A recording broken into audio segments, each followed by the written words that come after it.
నమస్తే, welcome to HCV news. బులెటిన్ల ముందుగా headlines చూద్దాం. శ్రీ సువర్ణ భారతి క్షేత్రంలో విశిష్టతను సంతరించుకునే తీరుగా శ్రీ సరస్వతి మాత ఆలయ నిర్మాణానికి శ్రీ ప్రజ్ఞానంద సరస్వతి స్వామి పర్యవేక్షణలో భూమి పూజ, అనుగ్రహ భాషణ చేసిన స్వామిజీలు. మత సామరస్యానికి ప్రతీకగా ఈద్గా మైదానంలో భక్తులు ప్రత్యేక ప్రార్థనలు. జర్నలిస్ట్ వివిఆర్ కృష్ణంరాజు వ్యాఖ్యలను తీవ్రంగా ఖండించిన ఏపీయూడబ్ల్యూజే తెనాలి శాఖ అధ్యక్షులు చందు సుబ్బారావు. సరస్వతి మాత ప్రసాదించే శక్తి తరగనిదని, భవబంధాలను తుంచి మోక్షాన్ని ప్రసాదించే సరస్వతి మాత ఆలయాన్ని నిర్మించాలని సంకల్పం చేసుకుని తెనాలి ప్రాంతానికి మహోన్నతమైనటువంటి ఆధ్యాత్మిక క్షేత్రాన్ని ఏర్పాటు చేసే బీజం వేశారని, ఆలయ నిర్మాణంలో భాగస్వాములైన వారందరికీ సరస్వతి అనుగ్రహం లభిస్తుందని అష్టాక్షరి ఆశ్రమ నిర్వాహకులు శ్రీమన్నారాయణ అష్టాక్షరి సంపత్ కుమార రామానుజ స్వామి భక్తులను ఉద్దేశించి అనుగ్రహ భాషణ చేశారు. స్థానిక బుర్రిపాలెం రోడ్లో వివేక సెంట్రల్ స్కూల్ సమీపాన పెనుగొండ శ్రీ వాసవి మాత పీఠాధిపతులు శ్రీ ప్రజ్ఞానంద సరస్వతి స్వామి పర్యవేక్షణలో, శ్రీ విద్యాపీఠం శ్రీ సాలిగ్రామ మఠం నిర్వహణలో, శ్రీ గురు నిలయం శ్రీ సువర్ణ భారతి క్షేత్రం ప్రాంగణంలో సరస్వతి ఆలయ నిర్మాణానికి శనివారం ఉదయం 7:45 భూమి పూజ కార్యక్రమాన్ని వేదాగమ రీతిన ఘనంగా నిర్వహించారు. ఈ విశేష కార్యక్రమంలో పెదపులిపాక శ్రీ విద్యాపీఠం నిర్వాహకులు శ్రీ వాసుదేవానందగిరి స్వామి, శ్రీమన్నారాయణ అష్టాక్షరి సంపత్ కుమార రామానుజ జియర్ స్వాములు విశిష్ట అతిథులుగా పాల్గొన్నారు. ఎల్లాప్రగట పవన కుమార శర్మ యజ్ఞ క్రతువును భూమి పూజ కార్యక్రమాన్ని నిర్వహించారు. ఈ సందర్భంగా అష్టాక్షరి సంపత్ కుమార్ రామానుజ జియర్ స్వామి, శ్రీ వాసుదేవానందగిరి స్వామి భక్తులను ఉద్దేశించి అనుగ్రహ భాషణ చేశారు. పెనుగొండ శ్రీ వాసవి మాత పీఠాధిపతులు శ్రీ ప్రజ్ఞానంద సరస్వతి స్వామి మీడియాతో మాట్లాడుతూ, శ్రీ విద్యాపీఠం శ్రీ సాలిగ్రామ మఠం ద్వారా 16 రాష్ట్రాల్లో ఆధ్యాత్మిక సేవలను తమ వంతుగా కొనసాగిస్తున్నామని అన్నారు.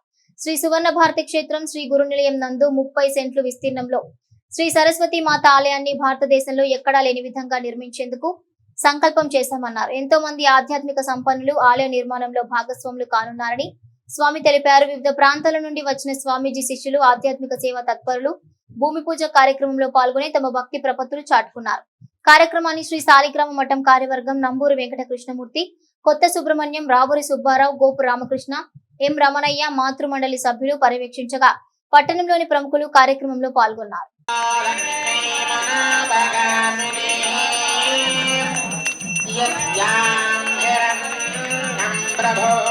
మీ యొక్క ద్రవ్యాన్ని ఈ దేవాలయ నిర్మాణమునకు మేము లక్షిస్తాం, మేము 10 లక్షలు ఇస్తాం, మేము 20 లక్షలు ఇస్తామనేటటువంటి భావంతో ముందుకు వచ్చి చాలా శీఘ్రగతిన ఈ యొక్క దేవాలయ నిర్మాణం పూర్తి చేయగలుగుతారు అని, మీకు ఆ శక్తిని భగవతి సరస్వతీదేవి ఇచ్చింది అని మేము భావిస్తూ ఉన్నాము. సరస్వతీదేవి చాలా గొప్పదైనటువంటి శక్తివంతురాలు. ఆమెను ఆశ్రయించినట్లయితే భవబంధాలను త్రుంచి మోక్షాన్ని ప్రసాదిస్తారు. అందుచేతే అమ్మవారు సచామర రమావాణి సవ్య దక్షిణ సేవిత. సరస్వతీదేవికి కుడివైపు ఇచ్చారు స్థానం, లక్ష్మీదేవికి ఎడమ వైపు ఇచ్చారు. ఆ జ్ఞానాన్ని పొందడానికి మనందరికీ కావలసినటువంటి పుష్కలమైనటువంటి సదుపాయాలు ఉన్నాయి. వాటిని ప్రతి ఒక్క వ్యక్తికి అందించడానికే భగవంతుడు అనేక ప్రయత్నాలు చేసి తన వాళ్లను చేసుకోవడానికి తాను ఎన్ని రకాలైనటువంటి ప్రయత్నాలు చేయాలో అన్నింటినీ చేసి విఫలుడయ్యాడు పరమాత్మ. దేవుడు మాట మనం వినం. తండ్రి గొప్పవాడా పిల్లవాడు గొప్పవాడా అంటే పిల్లవాడే గొప్పవాడు. ఎందుకని తండ్రి అయినా తాత అయినా పిల్లవాడి మాట వినాల్సింది. గర్భ సంబంధము చేత కేవలం మౌనాన్ని వహించడము అనేదే లోకంలో ఉన్నది.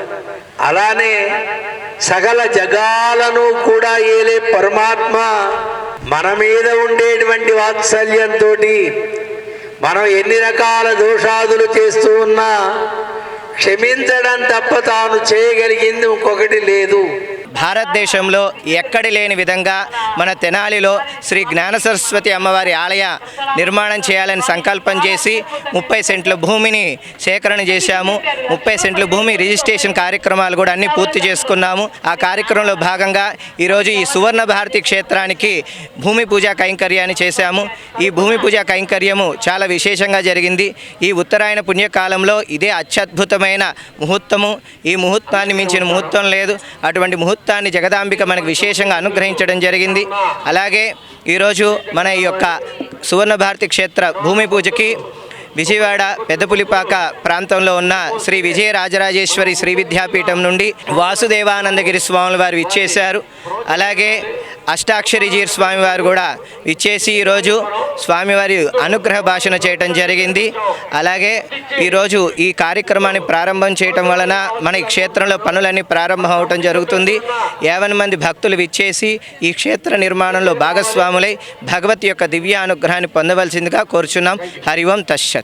త్యాగానికి ప్రతీకగా జరుపుకునే బక్రీద్ పండుగను ముస్లిం సోదరులు భక్తి శ్రద్ధలతో ప్రత్యేక ప్రార్థనలతో పెద్దలను స్మరించుకుంటూ జరుపుకున్నారు. స్థానిక చెంచిపేటలోని ఈద్గా మైదానంలో శనివారం బక్రీద్ పండుగ నేపథ్యంలో ముస్లిం సోదరులు ప్రత్యేక ప్రార్థనలు నిర్వహించారు. పండుగ ప్రాధాన్యతను చాటుకున్నారు. పరస్పరం పండుగ శుభాకాంక్షలు తెలుపుకున్నారు. పట్టణంలోని వివిధ మసీదుల పరిధిలో గల ముస్లిం సోదరులందరూ చెంచిపేట ఈద్గా మైదానానికి చేరుకుని ప్రత్యేక ప్రార్థనల అనంతరం పెద్దలను స్మరించుకుంటూ వారి సమాధులపై పువ్వులు సమర్పించారు. ఈద్గా కమిటీ ఆధ్వర్యంలో ప్రత్యేక ప్రార్థనలు అవసరమైన ఏర్పాట్లను చేశారు. ఈద్గా కమిటీ నాయకులు షేక్ జానీ ముస్లిం సోదరులకు బక్రీద్ శుభాకాంక్షలు తెలిపారు. తెలుగుదేశం పార్టీ మైనారిటీ నాయకులు మహమ్మద్ కొద్దూస్, జనసేన పార్టీ నాయకులు జాకీర్ హుస్సేన్ ఈద్గా మైదానంలోని ముస్లిం సోదరులకు పండుగ శుభాకాంక్షలు తెలిపారు. మత సామరస్యానికి ప్రతీకగా బక్రీద్ పండుగను పురస్కరించుకుని పలువురు హిందూ సోదరులు బక్రీద్ శుభాకాంక్షలు తెలిపారు.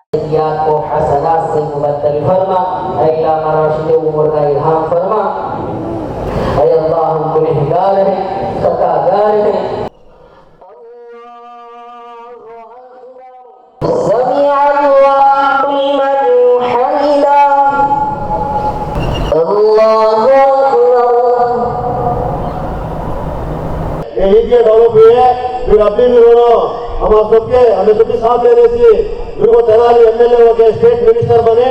हमारे मुसलमान भाइयों को जो भी काम है नारायण मनोहर साहब के ऑफिस को आ सकते उन्होंने के लिए लीजिए.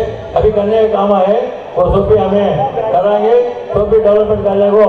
बिल्कुल रमजान అమరావతి ప్రాంత మహిళలకు జర్నలిస్ట్ వివిఆర్ కృష్ణంరాజు బేషరతుగా క్షమాపణలు చెప్పాలని ఏపీయూడబ్ల్యూజే తెనాలి శాఖ అధ్యక్షులు చందు సుబ్బారావు డిమాండ్ చేశారు. సాక్షి టీవీలో కేఎస్ఆర్ నిర్వహిస్తున్న లైవ్ షోలో జర్నలిస్ట్ వివిఆర్ కృష్ణంరాజు అమరావతి రాజధాని అంశం మాట్లాడుతూ అమరావతి దేవతల రాజధాని కాదని వేశ్యల రాజధాని అని, ఆ ప్రాంతంలో ఎయిడ్స్ రోగులు ఎక్కువని మాట్లాడడాన్ని ఏపీయూడబ్ల్యూజే నాయకులు తీవ్రంగా ఖండించారు. ఈ సందర్భంగా శనివారం ఏపీయూడబ్ల్యూజే తెనాలి శాఖ అధ్యక్షులు చందు సుబ్బారావు మీడియాతో మాట్లాడుతూ జర్నలిస్ట్ వివిఆర్ కృష్ణంరాజు లైవ్ షోలో చేసిన వ్యాఖ్యలను తీవ్రంగా ఖండించారు. అమరావతి ప్రాంత మహిళలను కించపరిచే విధంగా కృష్ణంరాజు చేసిన వ్యాఖ్యలను వెనక్కి తీసుకుంటూ వారికి బేషరతుగా క్షమాపణ చెప్పాలన్నారు.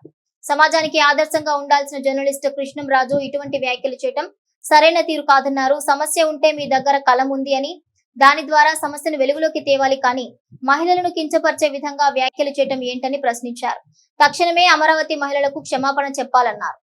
జర్నలిస్టు కృష్ణంరాజు అనేటువంటి ఒక ఆయన సాక్షి టీవీలో కేఎస్ఆర్ లైవ్ షోలో మాట్లాడుతూ అమరావతి దేవతల రాజధాని కాదు, అమరావతి వేశ్యల రాజధాని, ఎయిడ్స్ వ్యాధిగ్రస్తులకు నిలయం అంటూ సభ్య సమాజం తలదించుకునేటువంటి మాటలను మాట్లాడారు. సమాజంలో అత్యంత ప్రమాణాలతో కూడినటువంటి బాధ్యతాయుతమైనటువంటి పాత్ర పోషిస్తున్నటువంటి ఒక జర్నలిస్టుగా ఉన్న కృష్ణంరాజు గారు స్త్రీ సమాజాన్ని, స్త్రీలని దేవతలుగా భావించేటువంటి మన భారతదేశంలో సభ్య సమాజం తలదించుకునే విధంగా ఇలాంటి వ్యాఖ్యలు చేయడం చాలా విచారకరం. ఇలాంటి వ్యాఖ్యలు ఎవరు చేసినా కానీ అది సహించరాని విషయమే. మరి కృష్ణంరాజు గారు సీనియర్ జర్నలిస్ట్గా ఉన్నానని చెప్పేసి చెప్పుకుంటూ ఈ విధంగా మహిళలను కిర్చిపరిచే విధంగా జర్నలిస్టులు అందరూ కూడా తల దించుకునేటువంటి పరిస్థితిని, జర్నలిస్టులు ఇలా కూడా ఉంటారా అనేటువంటి పరిస్థితిలో ఇలాంటి ఒక అనాలోచితమైనటువంటి ఒక హేయమైనటువంటి వ్యాఖ్యలు చేయడం చాలా విచారకరమండి. ఇలాంటి వ్యాఖ్యల్ని జర్నలిస్టులుగా ఏపీయూడబ్ల్యూజే సంఘంగా కూడా మేము ఖండిస్తున్నాం. ఈ విషయంలో కృష్ణంరాజు గారు బేషరతుగా సమాజానికి క్షమాపణ చెప్పాలి. మహిళా జాతికి, ముఖ్యంగా మహిళా జాతికి క్షమాపణ చెప్పాల్సినటువంటి అవసరం కూడా ఎంతైనా ఉంది. ఇలాంటి వ్యాఖ్యలు ఎవరు చేసినా కూడా తప్పే. 2024-25 విద్యా సంవత్సరంలో 10th ఇంటర్ వివిధ విభాగాల్లో వెలువడిన ఫలితాల్లో వివేక విద్యా సంస్థల విద్యార్థులు ప్రతిభను కనబరుస్తూ సంస్థకు రాష్ట్ర స్థాయి గుర్తింపు తెచ్చారని విద్యా సంస్థల డైరెక్టర్ రావిపాటి వీరనారాయణ పేర్కొన్నారు. జూనియర్ ఇంటర్ పరీక్ష ఫలితాలు శనివారం విడుదలైన నేపథ్యంలో వివేక విద్యా సంస్థల్లోని జూనియర్ ఇంటర్ విద్యార్థులు రాష్ట్ర స్థాయి గుర్తింపు లభించే ఫలితాలను సాధించిన నేపథ్యంలో కళాశాల ప్రాంగణంలో వారి అభినందన కార్యక్రమాన్ని ఏర్పాటు చేశారు. ఈ సందర్భంగా విద్యా సంస్థల డైరెక్టర్ రావిపాటి వీరనారాయణ జూనియర్ ఇంటర్లో విద్యార్థులు సాధించిన మెరుగైన ఫలితాలను తమదైన శైలిలో వివరించారు. ఎంపీసీ గ్రూప్ లో 470 మార్కులకు పఠాన్ సుహానా, కృష్ణప్రియ అనే విద్యార్థులు 467 మార్కులు సాధించినట్లు తెలిపారు. బైపీసీలు 440కి 433 మార్కులు, ఎంఈసీ గ్రూప్ లో 500 మార్కులకు వై లిఖిత 486 మార్కులు సాధించి రాష్ట్ర స్థాయిలో మెరిట్ విద్యార్థిగా నిలిచినట్లు తెలిపారు. మెరుగైన ఫలితాలు సాధించిన విజేతలకు భాస్కరానంద సరస్వతి స్వామి అభినందనలు తెలుపుతూ మెమోంటోలు అందించారు. ఈ కార్యక్రమంలో వివేక విద్యా సంస్థల ప్రిన్సిపాల్స్ జ్యోతి, శ్రావణి, డీన్ ఎన్ శ్రీనివాసరావు, పిడి సునీల్, మురళి, రాంబాబు, ఠాగూర్, లావణ్య, రోజా, అనురాధ, కళాశాల అధ్యాపకులు తదితరులు పాల్గొన్నారు. ఇప్పుడు వెలువడిన ఫలితాలలో చూసినట్లయితే ఎంపీసీ గ్రూపులో 470 మార్కులు గాను ఇద్దరు విద్యార్థులు 467 మార్కులు సాధించారు. 467 అవుట్ ఆఫ్ 470 అంటే పోయింది 3 మార్కులు మాత్రమే.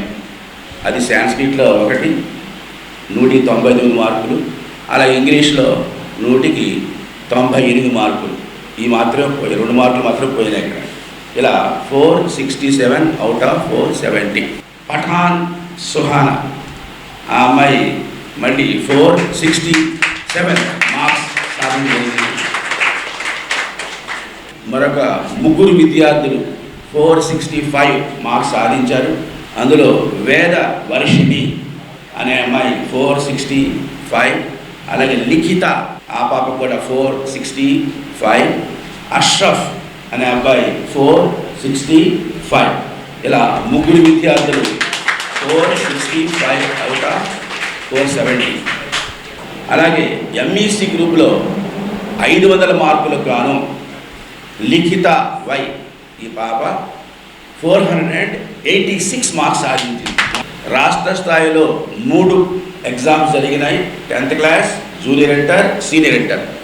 అలాగే కంట్రీ లెవెల్లో నేషనల్ వైడ్లో కూడా ఒక 3 ఎగ్జామ్స్ జరిగినాయి. 1 10th class, 2 12th class, 3 IIT. అంటే మొత్తం 6 ఎగ్జామ్స్ జరిగినాయి. ఈ 6 ఎగ్జామ్స్లో కూడా అన్నిటిలో కూడా వివేక విద్యార్థులే ఫస్ట్లో నిలిచారు అని చెప్పడానికి ఎంతో సంతోషిస్తాను. వేసవికాలం ఆరంభం నుండి వర్షంతో చల్లబడిన వాతావరణం, రోహిణీ కార్తె ప్రవేశంతో వెంటాడి వేడెక్కించిన మొత్తానికి మృగశిర కార్తెకు ముందుగా కురిసిన వర్షంతో వాతావరణం చల్లబడింది. రోహిణీ కార్తె ఎండల తీవ్రతతో ఉక్కపోసి ఉక్కిరిబిక్కిరి చేసిన క్రమంలో శనివారం సాయంత్రం కురిసిన వర్షంతో వాతావరణం మళ్ళా చల్లబడింది. మృగశిర కార్తె ప్రవేశానికి ముందు కురిసిన వర్షంతో ఎండ తీవ్రత తగ్గనున్నదా పెరగనున్నదా అనే సందిగ్ధం నెలకొంది. సహజంగా మృగశిర కార్తె ప్రవేశంతో కురిసే తొలకరి జల్లులకు ఎండిపోయిన బీడు నేలలో పచ్చిక చిగురించడంతో మృగశిరలో ముసలి ఎద్దు రంకి వేసుననే నానుడి అనాదిగా ఉన్నది. అయితే మారుతున్న వాతావరణ పరిస్థితుల్లో ఋతువులు గతులు మార్చుకోవడం ద్వారా విపరీత పరిస్థితులు గత కొంతకాలంగా చూస్తున్నాం. ఏదేమైనా మృగశిర ముందు కురిసిన వర్షం చల్లదనాన్ని పెంచింది.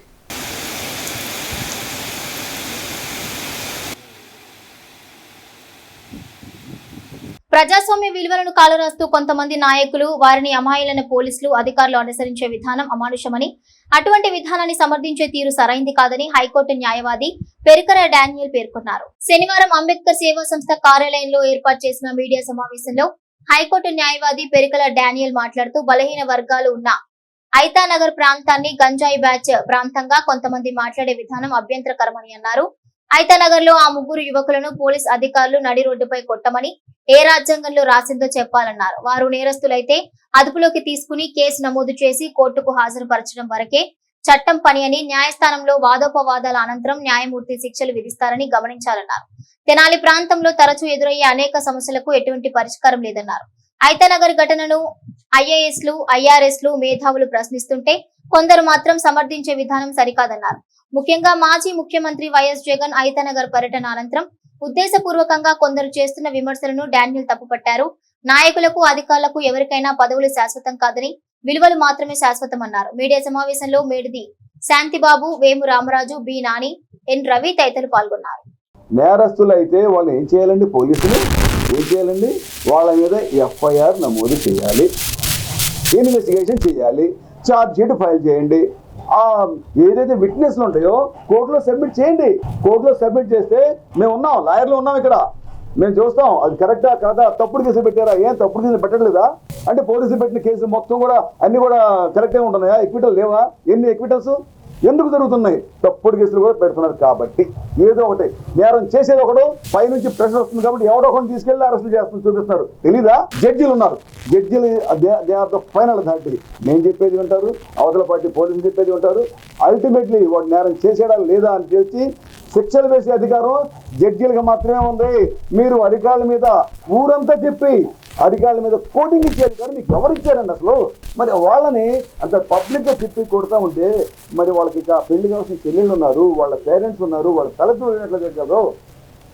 ఏమన్నా కనీసం న్యాయం ఉందా? సరే ఓకే, మీకు అసలు అది రాజ్యాంగం, ఏ రాజ్యాంగం ప్రకారం మీకు అధికారం ఇచ్చారు? అది నేను స్కూల్ పెట్టిన. మరి ఇంత జరుగుతున్నా కానీ ఏమండి ఎస్పీ గారు, మరి మీరు కూడా ఎందుకు యాక్షన్ తీసుకున్నారండి?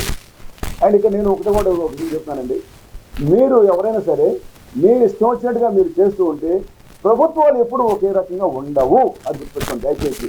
ఇవాళ ఏదో మీరు హీరోగా మీరు అది మీకేనని చెప్పేసి ఎవరైనా మిమ్మల్ని రెచ్చగొట్టు రాజకీయ నాయకులు మీరు రెచ్చిపోయి కొడుతుంటే అల్టిమేట్లీ యూ విల్ సఫర్. ఒకనొకప్పుడు మన గుంటూరు ఎస్పీగా ఉన్నారనమాట సీతారామన్ గారు. ఆయన హీరో నెక్స్ట్ చెప్పాలంటే ఆయన అందరూ హత్యించారు. ఆయన కూడా మరి కౌన్సిలింగ్ పేరున మరి అంటే లా అండ్ ఆర్డర్ ఆయన కంట్రోల్ చేశారు. అది ఎప్పుడు ఇట్లా భయంకరంగా చేయలే, అది లోపల చేశారు కాబట్టి హర్షించారు ఆయన్ని. ఓకే, మరి ఇప్పుడు ఏమైంది? ఆయన తీసుకెళ్ళిపోవడం ఎంత ఇబ్బంది పెడుతున్నారో అందరూ తెలుసు. ఒక ఐపీఎస్ ఆఫీసర్, ఒక ఐఏఎస్ ఆఫీసర్ వై శ్రీలక్ష్మి గారు, ఆమె ఆ రోజుల్లో టాపర్ ఆమె దాంట్లో, మరి ఆమెను ఎంత ఇబ్బంది పెట్టారు సపోర్ట్ చేసినందుక. సో కాబట్టి మీరు ఎవరు కూడా మీ రూల్స్ మీరు పాటించండి. దాని మూలన అందరికీ న్యాయం జరగాలి. కానీ మీరు ఏదో పెద్ద సినిమా హీరోలాగా మీరు చేస్తూ ఉంటే మాత్రం you will be in troubles. గుండె సమస్యలు ఉన్నవారికి సుదీర్ఘ కాలం పాటు వైద్య సేవలు అందించిన ప్రముఖ వైద్యులు డాక్టర్ శివనాగ మల్లేశ్వరరావు అకాల మరణం వైద్య రంగానికే తీరనిలోటని ఐఎంఏ వైద్య ప్రతినిధులు ఘన్యవాళర్పించారు. ప్రముఖ గుండె వైద్య నిపుణులు గద్దె శివనాగ మల్లేశ్వరరావు అకాల మృతికి సంతాపంగా శనివారం స్థానిక బోస్ రోడ్లోని ఐఎంఏ హాల్లో డాక్టర్ బృందం ఘనంగా నివాళులర్పించారు. ఈ సందర్భంగా పలువురు వైద్య నిపుణులు శివనాగ మల్లేశ్వరరావు గుండె వ్యాధి వైద్య నిపుణులుగా అందించిన సేవలను గుర్తు చేసుకున్నారు. తొలుత శివనాగ మల్లేశ్వర చిత్రపటం చెంత పువ్వు నుంచి నివాళులర్పించారు. ఈ కార్యక్రమంలో డాక్టర్లు చందు సాంబశివుడు, కె శ్యాంప్రసాద్, కోట్నాగయ్య, ఏవి ప్రసాద్, ఉమామేశ్వరరావు, శేషగిరిరావు, జి నరసింహారావు, శివప్రసాద్ బాబు, విశ్వమోహన్ రావు, పావని ప్రియాంక తదితరులు పాల్గొన్నారు. మా ఎల్లోపతి నందే అత్యుత్తమమైన గుండె జబ్బుల గురించి ఎండిడిఎం చేసిన మాలో ఒక సూపర్ స్పెషలిస్ట్ సభ్యుడు ఆయన. అకస్మాత్తుగా ఈ మరణం అనేది జరిగిందని మేము అనుకుంటున్నాం. అది వన్ ఆఫ్ ది రీజన్ ఏంటంటే హెపటోసెల్యులర్ కార్సినోమా, అంటే లివర్కి సంబంధించిన ఈ మ్యాలిగ్నెన్సీ క్యాన్సర్ జబ్బు. అది ఎంత మహమ్మారి అంటే ఆయనకి ఏం అలవాటు లేకపోయినా లోపల క్యాన్సర్ పెరుగుతున్న వల్ల జస్ట్ 15 రోజులు 4 రోజుల క్రితం డయాగ్నోసిస్ చేసి కనుక్కోవడం అయినది. అప్పటికే లేట్ అయిపోయి స్టేజ్ 4 నందు జరిగింది. ఎంత చదువున్నా కూడాను, ఎంత మనం ఉన్నత శిఖరాలకు వెళ్ళినా కూడాను ఈ క్యాన్సర్ని శాంతం సమూలం జయించడం ఇంకా డాక్టర్లకి వీలు కావట్లేదు. ఇది ఒక ఎగ్జాంపుల్. తెనాలి ప్రజలు ఎంతో సేవలు అందించిన మా శివనాగ మల్లేశ్వరరావు గారిని మరొకసారి స్మరించుకుంటూ, డాక్టర్ గద్దె శివనాగ మల్లేశ్వరరావు గారు senior most cardiologist and professor and హెచ్ఓడిగా చేశారు. ఆయన ఇవాళ మనతో పాటు లేకపోవటం ఒక తీరని లోటు అండి. సో నెక్స్ట్ దీన్ని బట్టి ఆయన క్యాన్సర్తో చనిపోవటం బాధాకరంగా ఉంది. సో అలాగే అందరూ ప్రజలు వాళ్ళ ఆరోగ్యాన్ని ముందుగా చెకప్స్ చేసుకుంటే వాళ్ళ నెక్స్ట్ ఆప్షన్ కొంచెం ఏమన్నా ట్రీట్మెంట్ తీసుకొని వాళ్ళు మెరుగుపడి బయటపడే అవకాశం ఉంటుంది. ఎంతోమంది పేషెంట్లకి ఆయన వైద్యాన్ని అందించారు. తెనాలి లాంటి రూరల్ ప్రాంతాల్లో యాక్చువల్గా పూర్తి స్థాయి వైద్య నిపుణులు, గుండెకి సంబంధించిన వైద్య నిపుణులు లేరు. ఆయన పూర్తి స్థాయి గుండె వైద్య నిపుణులు. ఆయన మరణం ఖచ్చితంగా ఈ పేషెంట్లకి, మెడికల్ ఫ్రెటర్నిటీకి గొప్ప లోటు. 69 సంవత్సరాలు ఆయనకి ఆర్థికంగా, సామాజికంగా చాలా స్థిరపడిన వ్యక్తి. ఒక విధంగా చెప్పాలంటే ఈ వయసులో మరణం అనేది అకాల మరణం కిందే మనం భావించాలి. సో ఆయన యొక్క ఆత్మశాంతి కలగాలని కోరుకుంటూ ఈరోజు ఆ ఎంఏ హాల్ తెనాలిలో సంతాప సభను నిర్వహించి ఆయన యొక్క మెమరీస్ని మేము గుర్తు చేసుకోవడానికి ప్రయత్నిస్తాం. Thank you. చిన్న వయసులోనే బాగా ఉంటున్నాడు, సడన్గా చనిపోవటం.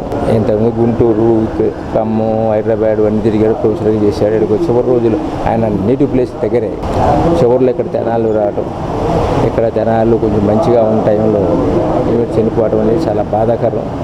ఆయన ఎక్కడున్నా కానీ ఆయన ఆత్మకు శాంతి కలగాలని ఆయన కుటుంబ సభ్యులందరూ కూడా నా ప్రగాఢ సానుభూతి తెలియజేస్తున్నాను. వేసవిలో పాదచారుల దాహార్తిని తీర్చేందుకు దాతల సహకారంతో శ్రీ శివలింగేశ్వర భక్త బృంద సేవా సమితి ప్రతి సంవత్సరం చలివేంద్రం సేవలను కొనసాగిస్తోందని సహకరిస్తున్న దాతలకు నిర్వాహకులు ధన్యవాదాలు తెలిపారు. తెనాలి విజయవాడ రహదారిలో రైల్వే స్టేషన్ వంతెన సమీపంలో ఈ వేసవిలో ప్రజల దాహార్తిని తీరుస్తున్న శ్రీ శివలింగేశ్వర భక్త బృంద సేవా సమితి చలివేంద్రంలో శనివారం చల్లని మజ్జిగ పంపిణీ కార్యక్రమాన్ని చేపట్టారు. దాసరి పాల్గొనారాణి జ్ఞాపకార్థం కుటుంబ సభ్యుల వితరణతో మజ్జిగ పంపిణీ కార్యక్రమాన్ని నిర్వహిస్తున్నట్లు చలివేంద్రం నిర్వాహకులు కుర్ర శ్రీను మీడియాకు వివరించారు. ఈ కార్యక్రమంలో S Rambabu, P Naveen, Abraham, Prasad, సేవా సమితి సభ్యులు పాల్గొన్నారు. ప్రతి ఆట అలాగే ఈ సంవత్సరం కూడా మరి దాతల సహకారంతో, మిత్రులు సహాయ సహకారంతో ఈ చలవేంద్రం మరి ఏర్పాటు చేయడం జరిగింది. దాతలు విరివిరిగా పాల్గొని దీంట్లో భాగస్వాములు అవుతున్నారు. ఈరోజు ఈ యొక్క కార్యక్రమం మరి మజ్జిగ పంపిణీకి మనకి సహాయ సహకారాలు అందించడం మరి దాసరి పాల్గొనరాని గారి జ్ఞాపకార్థం, వారి యొక్క కుటుంబ సభ్యుల యొక్క సహాయ సహకారంతో ఈ మధ్యాహ్నం కాలంలో ఎండల తీవ్రతలో ఇక్కడ ఈ రైల్వే స్టేషన్ బస్ స్టాండింగ్ కోడల మధ్య ఉన్న ఈ యొక్క శివలింగేశ్వర స్వామి బస్ షెల్టర్ నందు ఏర్పాటు చేసిన చలవేంద్రంలో మరి పాదచారులకి మజ్జిగ పంపిణీ చేయడం ఎంతో సంతోషకరంగా ఉంది. రంజాన్ పండుగ తర్వాత ముస్లింస్ జరుపుకునే పండుగల్లో బక్రీద్ ముఖ్యమైనదని వైఎస్ఆర్ సిపి ముస్లిం మైనారిటీ సీనియర్ నాయకులు షేక్ సుబాని అన్నారు. శనివారం దుగ్గిరాల ముర్తుజా నగర్ లో బక్రీద్ పండుగ విశిష్టతను తెలిపారు.